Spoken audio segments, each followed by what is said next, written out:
Well, thanks for being here. Wow. Right there. Just go right What the heck just happened?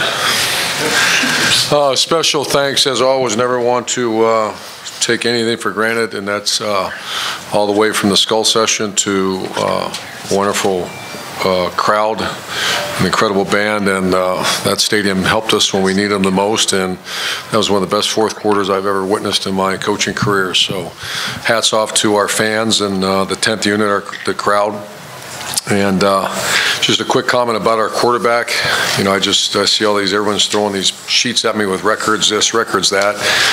You guys can figure out all the records. I'll just tell you, man to man, this is one man talking about another man. I don't know if I've ever had more respect for a human being and as a person, as you know, because you earn respect and you witness people in very dire straits at times, tough situations, and that's why I have so much respect for the men and women who serve our military, because they get put in such tough situations, and I love to talk to them about those situations and the respect they earn for each other, and we're certainly not in that kind of environment, but we're in college football where it's either yes or no in those situations, and he was a big yes tonight.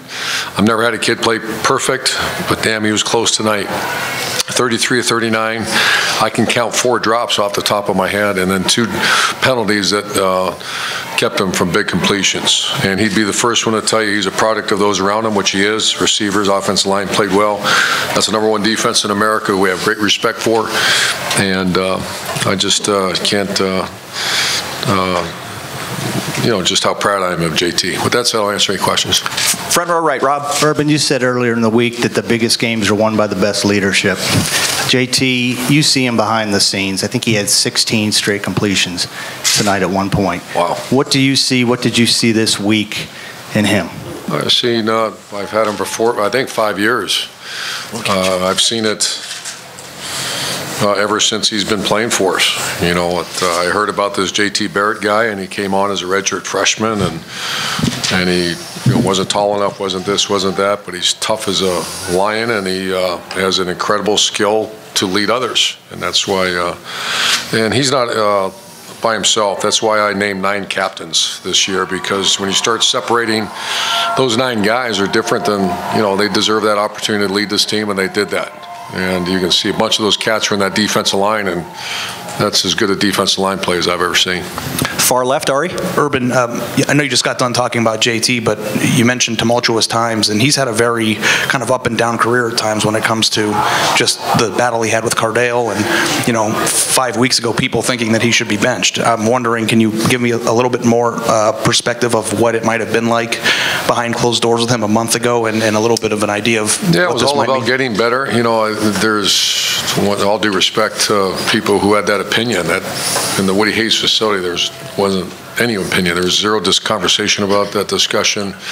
So once again, when I hear people say, well, there's a lot of people thought, that's not one time I've walked into a staff meeting and say, hey, what do you guys think, what do the fans and the media think about JT? We don't talk about that. We talked about what do we have to do to get better, and realize that a lot of times the quarterback, deservedly so, gets far too much credit, far too much blame. Like he's getting a lot of credit tonight, but also those receivers played their tails off for him too. He's a strong kid. It's had to have been strong. I mean, strong as a lion. But he also reads and knows and is aware of all the things. I think he's beyond all that. I think there's a point, all of us in our lives, that you'll read something, you'll say, what is that? But he's a professional. He's a college athlete, but he's a pro. And I'm at the point in my career too, and so a lot of older guys are like, did you read that? Did I read what? No, we're good. We just got to get better. Got to get better. Got to keep steady in the boat. Keep the boat moving forward. Front row right, Bill. Urban, you've won 3 national championships. You're perfect against Michigan. But can you recall a game in which it seemed like you were pushing up the hill and a win was as improbable as this one? Can you describe your emotions and how many times you must have thought it's not meant to be? Yeah, that one fumble, I kind of thought, we got, and then also our kickoff coverage.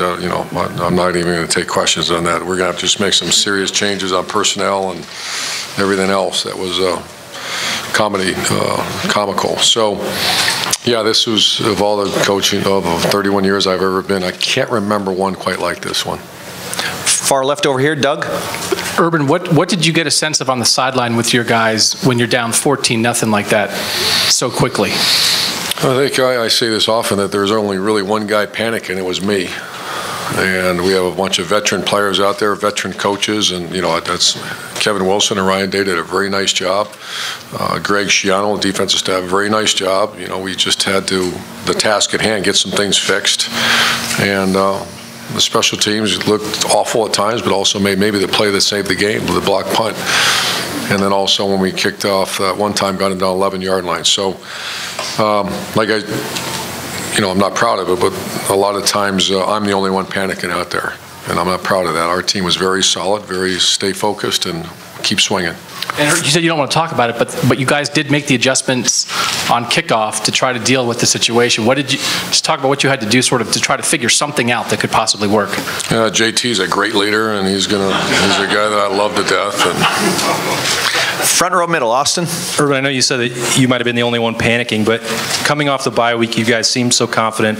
The way that the Ohio State team played in the fourth quarter, I'm not sure that anybody could have matched up, but did you wonder who that team was in the first three quarters and what had happened to the progress that you'd shown over the last month? Well, we held probably the number one tailback in America to 40 yards. So it was one phase that was really struggling. The offense was moving the ball. I kept looking at the stats, and it was overwhelming. We really didn't get stopped. We had a couple penalties here and there, but that's the ebbs and flows of the game. So when you say the first three quarters, no, I can count a handful of plays that we look like fools, and we have to get that fixed. But it wasn't like we were getting pummeled. It was the opposite. We were playing very well against a very good team, but we had some miscues that were used to be uncharacteristic. Now we got to make sure we get those fixed. Couple more questions. Over here to the left, Brianna. Coach Meyer, in the fourth quarter, JT definitely, his performance was Heisman Trophy candidate like quality. So do you think this was his best performance thus far in his football career? I think that H word is appropriate after today's game. And the last, what'd you say? Excuse me? Do you think this is his best performance in his whole football career since he's been here? Well, I can think of some great ones, but I'd probably put this 1A or 1B. I remember Michigan State in 14 was one of those days like you had today. But yeah, this has to be one of his best. This is one of the best I've ever seen a quarterback play. Front row, Tim. Urban, this was a game where both teams were throwing haymakers, especially in the fourth quarter. What is the play you're going to remember most? And then number two, past that, Jalen Holmes' sack there on that last possession set up, the serendipity that led to the last play. What just kind of came right, do you think, in that last possession? Defensive line and Larry Johnson, I heard, do we blitz, do we do this? And I remember just over the headsets, Coach Johnson saying, let him go. Just let it, coach, you don't need to pressure him. Let those four guys go after the quarterback. And my gosh, they were all over the place. And what play do you remember right now? What's the play that just sticks out in your mind for this game? What are you thinking when I say that?